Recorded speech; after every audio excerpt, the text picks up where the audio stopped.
Hello, today is the 9th of November 2024.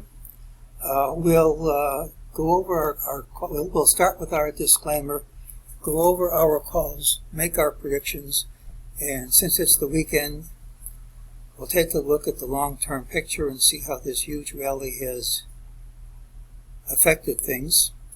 I've been away from the market this last week, but I think I have an idea of what's going on, so let's go over that. This is my trading plan for Monday, which is the 11th of November 2024. Remember, it's my plan. My plan can be wrong. My plan can change. I take things a day at a time. If you're going to go along with me, do so at your own risk. Just telling you what I'm planning to do. Every now and then I need to remind people my MEJT system comes up with targets.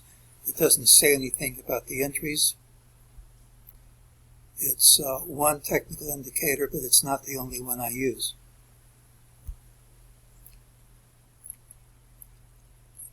This was the pattern with the early high. And we said that even though it was the pattern with the early high and a late low, that the late low didn't have to be under the early high. And that's how things played out. This is what we said. These are the patterns we should see next week. I said I wasn't looking for places to go short, but the elements were there for a top, possibly with a gap and trap. Well, we had the gap. It wasn't the gap and trap, but we rallied all day, high, higher high, higher high, closed under all these highs. Now, time doesn't run out until Monday's open, but when you rally all day and can't close over these highs, if you maintain it at the open, that's a negative pattern. Should lead to lower prices. Doesn't mean you have to close lower. And of course, this is a bull market. Nothing says you can't gap up and kill the whole idea, but for right now, the inability to hold on to these new highs is a negative pattern. We have an optional target 59.8260. It's a 95% chance we see this Monday, 5% chance it fails, and if it fails, we'll just forget it. We had the optional target in the morning. This rally into the afternoon was called false. That's already played out. Well, these are the DeMark indicators with these lower numbers. We have bar 13 of a combo cell, bar 13 of a sequential cell. They indicate the market's overextended. And we see bars completely over the upper Bollinger Band, pretty extended. One of a number of things can happen.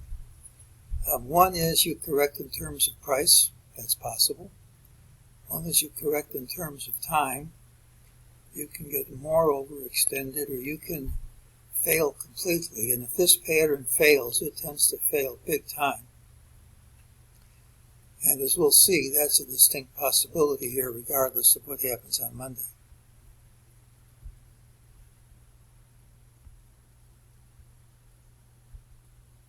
Well, here's my long-term count. We call this bottom here to the point.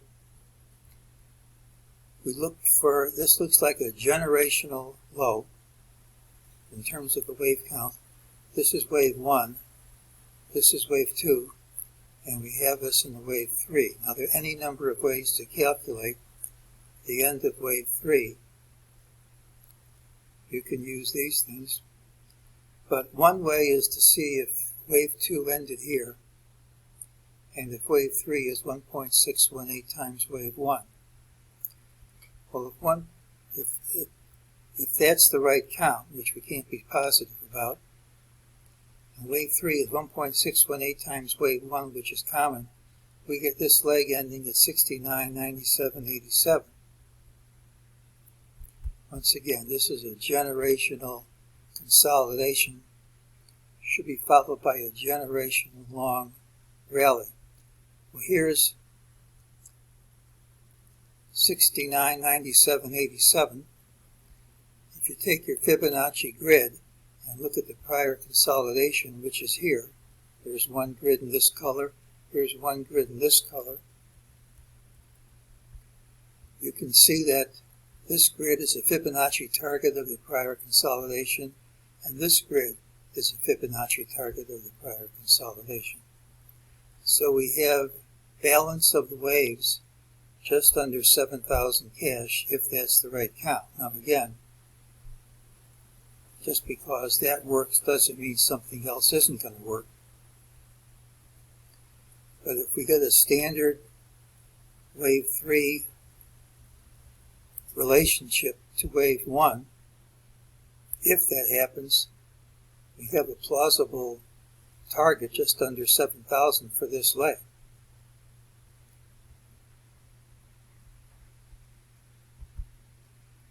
And if you focus in on what's happened, this is wave 1 and that's wave 2. We have wave 1 of wave 3. Wave 2 ended a bit sooner than I thought it was going to end. You're not always going to be right. And if that's the right count, we're in the early stages of wave 3 of multiple degree. That's not where I look for short positions. That's where I look for places to go long.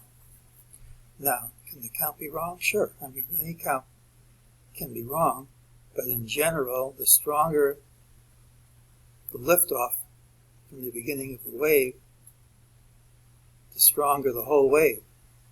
So if that's the right count, we're in the early stages of a huge rally. And if it's wrong, we shouldn't undercut this week's low. So in terms of percentage, we got a reasonable stop if that's the right idea.